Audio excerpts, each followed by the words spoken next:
नमस्कार, मैं हूं अभिषेक वर्मा और मेरे इस चैनल अभिषेक वर्मा एलआईसी पे आपका बहुत स्वागत है। आपने जैसे थंबनेल में देखा होगा कि जीवन उमंग जैसा ब्रह्मांड में कोई दूसरा प्लान नहीं है, तो मेरा विश्वास कीजिए, एक क्लिकबेट नहीं था। आप वीडियो के अंत तक मेरे साथ बने रहें और आपको भी ये लगने लगेगा कि मैं यूं ही नहीं बोल रहा था। तो आइए शुरू करते हैं। ये जीवन उमंग प्लान है जिसका टेबल नंबर है 945। इसकी चर्चा करेंगे आज के वीडियो में हम। आप यहाँ पे देख सकते हैं कि क्या मिलने वाला है इस प्लान में आपको 8% of basic sum assured each year, यानी कि जो भी सम एश्योर्ड आप लेते हैं उसका 8% आपको प्रतिवर्ष मिलेगा आफ्टर पीपीटी। उसके बाद से आपको मैच्योरिटी जो मिलेगी वो 100वें वर्ष पर, यानी कि आपकी उम्र के 99वें वर्ष तक आपको 8% मिलता रहेगा और 100वें वर्ष में आपको मैच्योरिटी मिल जाएगी। आइए इस चीज़ को और आगे अच्छे से समझ लेते हैं। अब देख सकते हैं यहाँ पे कि Jeevan Umang 945 is a non linked with profits whole life assurance plan है। ये नॉन लिंक्ड जो है, इस प्लान का शेयर मार्केट के उतार चढ़ाव से कोई मतलब नहीं है, उसका कोई प्रभाव इसके ऊपर नहीं पड़ने वाला है। उसके बाद से विद प्रॉफिट्स, यानी कि ये प्लान जो है पार्टिसिपेटिंग प्लान है, एलआईसी के प्रॉफिट में आप उसके ऊपर आपको बोनस का लाभ मिलेगा। और होल लाइफ एश्योरेंस प्लान है, यानी कि होल लाइफ आपको इसका रिस्क कवर मिलने वाला है। अब सवाल ये है कि वाई जीवन उमंग, क्यों जीवन उमंग लेना चाहिए, उसकी बात करें हम। 8% ऑफ गारंटेड पेंशन है, यानी कि गारंटेड पेंशन के रूप में 8% सम एश्योर्ड का प्रतिवर्ष आपको मिलने वाला है। दूसरा, लाइफ इंश्योरेंस टिल एज 100, आपको आपकी उम्र के 100वें वर्ष तक आपको इंश्योरेंस का कवर मिलने वाला है, तो ये बहुत बड़ी बात है। उसके बाद से इंक्रीजिंग रिस्क कवर, आपका जो पॉलिसी का जो रिस्क कवर है वो प्रतिवर्ष बढ़ता जाएगा। आप आश्चर्यचकित होने लगे ना। आगे बढ़ते हैं। मैच्योरिटी का बेनिफिट जो है वो 100वें वर्ष मिलेगा, यानी कि पॉलिसी के अंतर्गत जो भी मैच्योरिटी का बेनिफिट है वो आपके 100वें वर्ष में मिलेगा। अब आप कहेंगे कि 100 वर्ष तक जीवित कौन रहता है, आपकी ये शंका भी आगे दूर हो जाएगी। Option to withdraw fund at any time, आपके पास इस पॉलिसी के अंतर्गत ऑप्शन रहेगा कि आप चाहें तो अपना पैसा कभी भी निकाल सकते हैं। और मैं ये चाहूँगा कि आप वीडियो के आखिर तक बने रहें, क्योंकि ये सारी चीज़ें जो मैंने कही हैं ये शीशे की तरह साफ हो जाएंगी। सबसे बढ़िया ये काम करते हैं कि इसको हम एग्जाम्पल के माध्यम से समझते हैं। उदाहरण के साथ अगर हम किसी चीज़ को समझते हैं तो चीज़ें और बेहतर हो जाती हैं समझने के मामले में, और उन चीज़ों को हम स्पष्टता से समझ भी सकते हैं। तो मान लेते हैं कि रविंद्र कुमार नाम के एक व्यक्ति हैं जो पॉलिसी लेते हैं, जिनकी उम्र 30 वर्ष की है और वो जीवन उमंग प्लान लेते हैं, जिसका बीमा धन वो 15 लाख चुनते हैं। 70 वर्ष तक पॉलिसी का कवरेज मिलेगा उनको, यानी कि पॉलिसी की जो अवधि होगी उस 100 माइनस उनकी उम्र, तो 100 में से 30 घटाएं तो 70 साल, अगले 70 वर्षों तक उनको पॉलिसी का जो भी लाभ है उनको मिलने वाला है। पीपीटी अगले 20 वर्षों तक वो प्रीमियम देने वाले हैं। पॉलिसी टर्म जो होगा वो 70 वर्ष का होगा। ये कैसे? 100 माइनस एज, जो उनकी उम्र है 30 साल, उसको 100 में से घटाए तो 70 आता है, यानी कि अगले 70 वर्षों तक पॉलिसी के अंतर्गत जो भी बेनिफिट है उनको मिलने वाला है। पीपीटी यानी कि प्रीमियम पेइंग टर्म जो है वो 20 साल का रखते हैं, उनको 20 साल का पेमेंट करना है, 20 साल तक प्रीमियम भुगतान करेंगे। एडीडीबी 15 लाख का लिया गया है, यानी कि accidental death and disability benefit का जो राइडर है वो 15 लाख लिया गया है। आगे इसको अच्छे से समझ लेंगे आप। अब जो प्रीमियम आता है ईयरली 83,170 रुपये का आएगा फर्स्ट ईयर, और सेकेंड ईयर ऑनवर्ड जो है उनको 81,380 रुपये का भुगतान करना होगा। यानी कि पहले साल टैक्स ज़्यादा लगता है, अगले साल टैक्स कम हो जाता है, तो अगले साल से यानी कि एक साल इतना देना है और आगे 19 साल उनको 81,380 रुपये का भुगतान करना है। तो अब यहाँ से आप समझते हैं कि उनकी उम्र जो है वो 30 वर्ष की है और उन्होंने ये प्रीमियम भुगतान किया। उसके बाद से 81,380 रुपये का भुगतान उनको करना है। कब तक करना है? 20 सालों तक, यानी कि 49वें वर्ष तक उनका 20 सालों का प्रीमियम जो है वो समाप्त हो गया। अब उनको मिलना शुरू हो जाएगा साहब रिटर्न। क्या मिलेगा रिटर्न? यानी कि 50वें वर्ष से, 30 साल में उन्होंने पॉलिसी ली, 50वें वर्ष से उनको रिटर्न मिलना शुरू हो जाएगा, जो कि होगा सम एश्योर्ड का 8%, यानी कि 15 लाख का बीमा धन है उसका 8% होता है 1,20,000, यानी कि अब 50वें वर्ष से उनका प्रीमियम देने का काम समाप्त हो गया, अब लाभ मिलने का काम शुरू हो गया साहब। 1,20,000 रुपये उनको 50वें वर्ष मिलेगा। फिर 51वें वर्ष में उनको 1,20,000, 52वें वर्ष में, इस तरीके से प्रति वर्ष उनको 1,20,000 रुपये की राशि मिलती रहेगी और ये मिलती ही रहेगी। उम्र देखते जाएँ और ये राशि देखते जाएँ, जैसे-जैसे समय बीतेगा उनको राशि भी मिलती जाएगी। ये कब तक मिलेगी? जैसे कि आपने वीडियो के शुरू में जाना कि 99वें वर्ष तक उनको 8% यानी कि 1,20,000 रुपये इस मामले में मिलता रहेगा। आप यहाँ पे देखिए, उनकी उम्र हो गई 99। इस 99 वर्ष की उम्र में उनको आखिरी बार मिलेगा 1,20,000। 100वें वर्ष में उनको मैच्योरिटी के रूप में 1,22,85,000 रुपये मिलेंगे। टोटल अगर रिटर्न की बात कर लें तो ये तो मैच्योरिटी मिला, और ये 50वें वर्ष से 99वें वर्ष तक जो उनको प्रति वर्ष 1,90,000 रुपये की राशि, माफ़ कीजिएगा 1,20,000 रुपये की राशि मिलती रही। इसको अगर जोड़ दें तो 50 साल का समय बनता है, और 1,20,000 रुपये प्रति वर्ष के हिसाब से 60 लाख की राशि और जुट जाएगी इसमें। तो 1,22,85,000 में 60 लाख जोड़ेंगे तो ये टोटल जो रिटर्न होगा 1,82,85,000 रुपये का बनेगा। तो आप देख सकते हैं कि 8% प्रति वर्ष मिलता रहा और मैच्योरिटी का लाभ भी मिलता रहा। अब आप कहेंगे कि इतना कौन जीता है साहब? मैं तो कहूँगा कि जी सकते हैं। शुद्ध खाना खाएं, घर का खाना खाएं, अनुलोम विलोम करें और खूब दौड़ें साहब। आइए, दो चीज़ें जो हैं कम से कम वो क्लियर हो गई हैं, जिसकी चर्चा हमें करनी थी कि 8% गारंटेड मिलता है और मैच्योरिटी बेनिफिट एट एज 100। अब हम इंक्रीजिंग रिस्क कवर की बात कर लेते हैं। आपने कहा जैसे कि कौन इतना दिन जिएगा साहब, कोई बात नहीं, आपकी ये बात मान लेते हैं कि 30 वर्ष की उम्र में पॉलिसी ली गई, एक प्रीमियम दिया गया और नेचुरल डेथ हो गया, तो नेचुरल डेथ के मामले में 15,78,000 रुपये की राशि नॉमिनी को दी जाएगी। एक्सीडेंटल डेथ में चूंकि 15 लाख का ADDB, accidental death and disability benefit का राइडर भी लिया गया है, तो 15 लाख और यानी कि 30,78,000 रुपये की राशि अतिरिक्त मिल जाएगी। आगे बढ़ते हैं। अब मान लेते हैं कि 35 वर्ष की उम्र में पॉलिसी धारक की मृत्यु हो जाती है, नेचुरल डेथ, तो 19,68,000 रुपये की राशि मिल जाएगी, और 15 लाख और एक्सीडेंटल के मामले में 34,68,000 रुपये की राशि नॉमिनी को मिल जाएगी। तो आप देख सकते हैं 15,78,000 से रिस्क कवर शुरू हुआ और 19,68,000 पे पहुंच गया। 5 साल और आगे बढ़ते हैं। 40 वर्ष की उम्र होती है पॉलिसी धारक की और साधारण मृत्यु हो जाती है, तो 23,58,000 रुपये, और दुर्घटना मृत्यु के मामले में 38,58,000 रुपये की राशि देय होगी।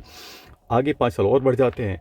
45 की उम्र में अगर मृत्यु हो जाती है नेचुरल, तो 27,78,000 रुपये की राशि, और एक्सीडेंटल डेथ में 42,78,000 रुपये की राशि अतिरिक्त, यानी कि 15 लाख अतिरिक्त नॉमिनी को मिलेगा।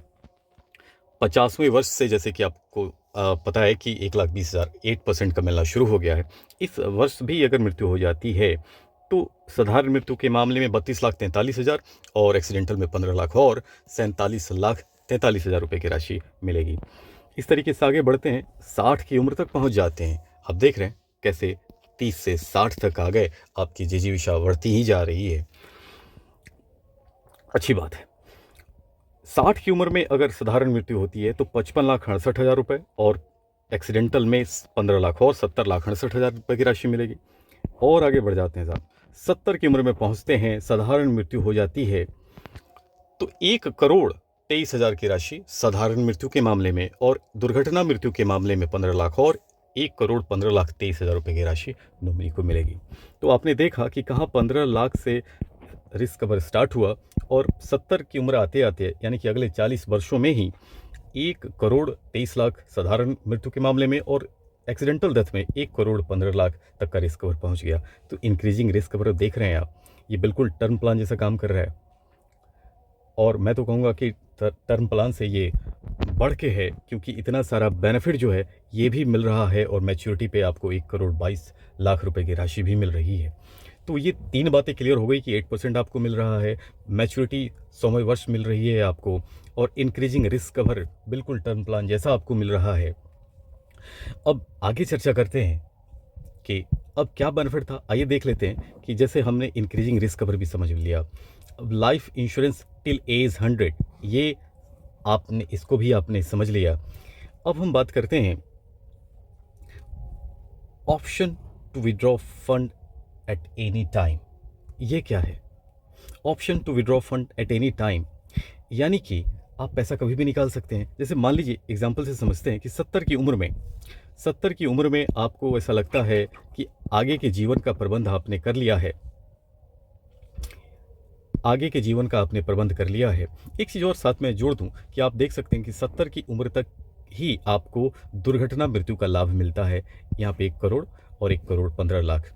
उसके आगे यानी कि 71वें वर्ष से आप देख सकते हैं कि दोनों राशियाँ साधारण और दुर्घटना मृत्यु के मामले में बराबर हो जाती हैं। तो 70 वर्ष के बाद आपको लगता है, यानी कि एग्ज़ाम्पल से मैं समझाने की कोशिश कर रहा हूँ, आपको लगता है कि साहब अब आगे की ज़िंदगी का प्रबंध हो गया है। ये जो 50 से 70 साल तक 1,20,000 रुपये प्रति वर्ष का लाभ मैंने ले भी लिया है। अब मैं चाहता हूँ कि मुझे कुछ पैसा मिल जाए इस पॉलिसी से। तो 70 की उम्र में आप देखें यहाँ पे आपको कैश वैल्यू 95,53,200 रुपये की राशि उपलब्ध है। आप 70 वर्ष की उम्र में आपको लगता है कि आपको पैसा ले लेना चाहिए, आप ले सकते हैं। 95,53,200 रुपये की राशि आप ले सकते हैं और आगे का जो भी बेनिफिट है इस प्लान के अंतर्गत उसको आप अलविदा कह सकते हैं। अब आइए इस प्लान का एक और बड़ा ही शानदार जो फीचर है उसकी चर्चा करते हैं। यहाँ पे देख सकते हैं पेड अप वैल्यू, ये क्या होता है? रिड्यूस सम एश्योर्ड, ये क्या होता है?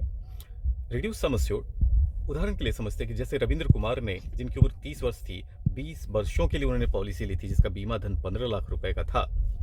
प्रीमियम पहले साल इतना और सेकेंड ईयर इतना था। मान लीजिए कि परिस्थितियाँ उनके अनुकूल नहीं रहीं, वो सिर्फ 10 वर्षों तक का ही प्रीमियम भुगतान कर पाए, उसके बाद छोड़ दिया उन्होंने। तो पता है क्या होगा? उनका जो बीमा धन 15 लाख का था वो रिड्यूस होके 7.5 लाख हो जाएगा। इसी को कहते हैं रिड्यूस सम एश्योर्ड।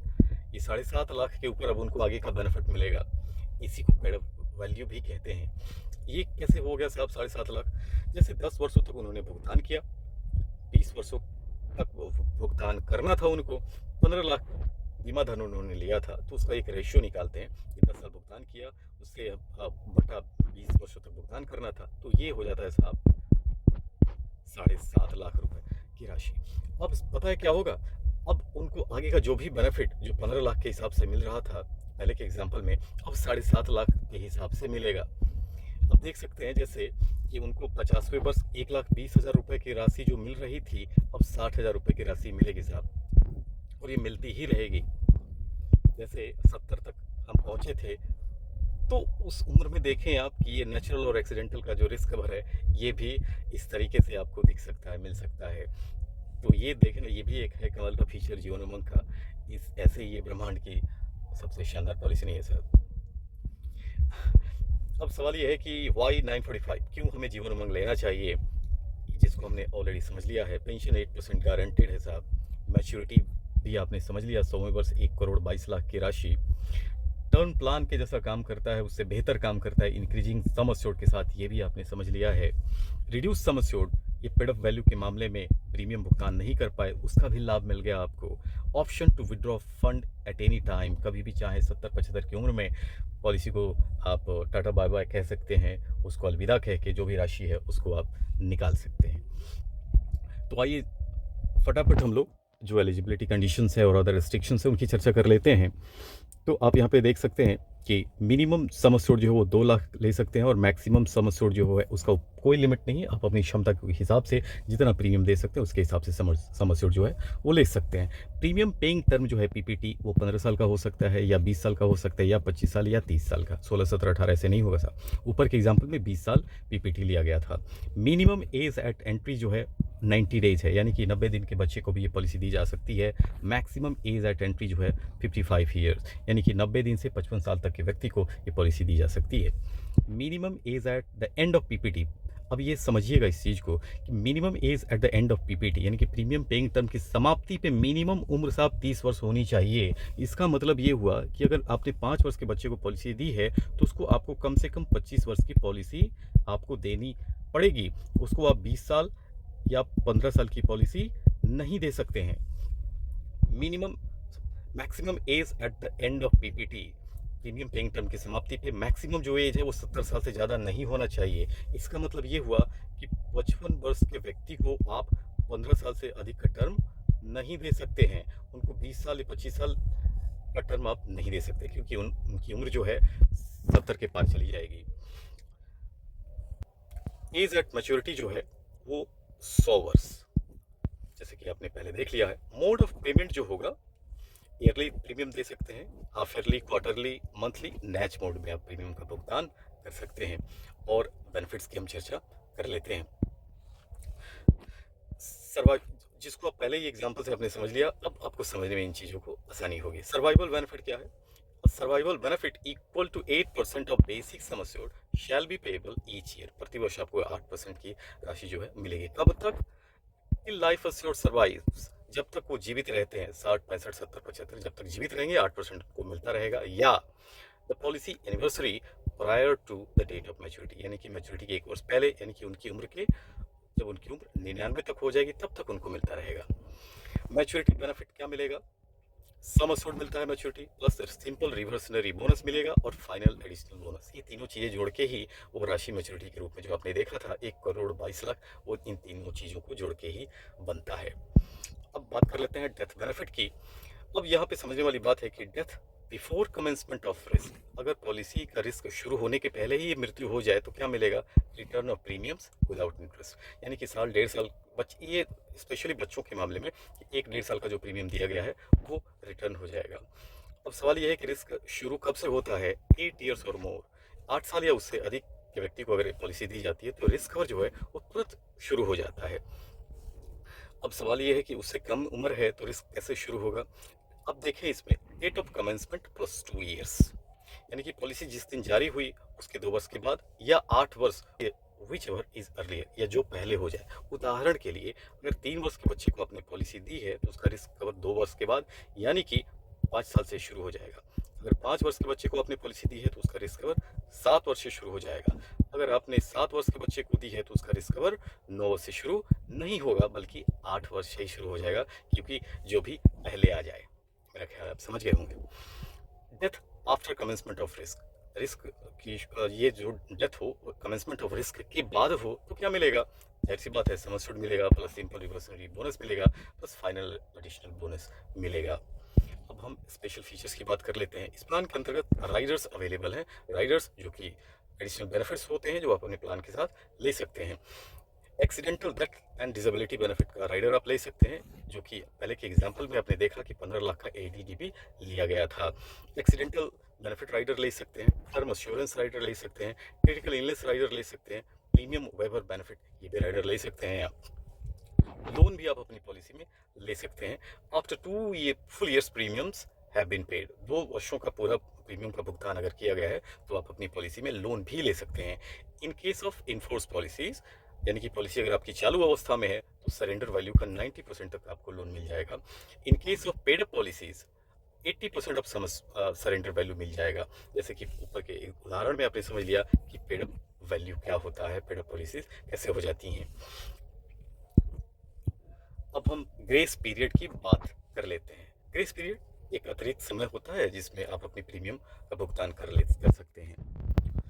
मंथली अगर आपका मोड है तो 15 दिनों का अतिरिक्त समय मिलता है, ग्रेस पीरियड मिलता है। अगर मोड आपका क्वार्टरली, हाफ ईयरली या ईयरली है तो 30 दिनों का अतिरिक्त समय मिलता है आपको अपने प्रीमियम का भुगतान करने के लिए। अब हम बात करते हैं टैक्स बेनिफिट्स का।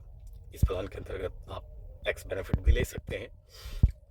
Deduction of premium payments under section 80C, आपने जो भी प्रीमियम का भुगतान इस पॉलिसी में किया है वो आपके टैक्सेबल इनकम से कम हो जाएगा, उसको माइनस कर दिया जाएगा, तो इसका लाभ आप ले सकते हैं। मैच्योरिटी बेनिफिट और death benefit exempted from tax, maturity पे जो भी बेनिफिट मिलेगा या डेथ पे जो भी बेनिफिट मिलेगा वो टैक्स फ्री होगा, उस पर टैक्स नहीं लगेगा, वो टैक्स एग्जेम्प्टेड होगा अंडर सेक्शन 1010D। तो आप मेरे साथ यहाँ तक बने रहे और उम्मीद करता हूँ कि वीडियो आपको पसंद आया होगा, और वीडियो अगर पसंद आया हो तो वीडियो को लाइक करना नहीं भूलिएगा और चैनल को ज़रूर सब्सक्राइब कर लीजिएगा ताकि आगे आने वाले वीडियोज़ आप तक पहुँचते रहें। बहुत धन्यवाद, नमस्कार।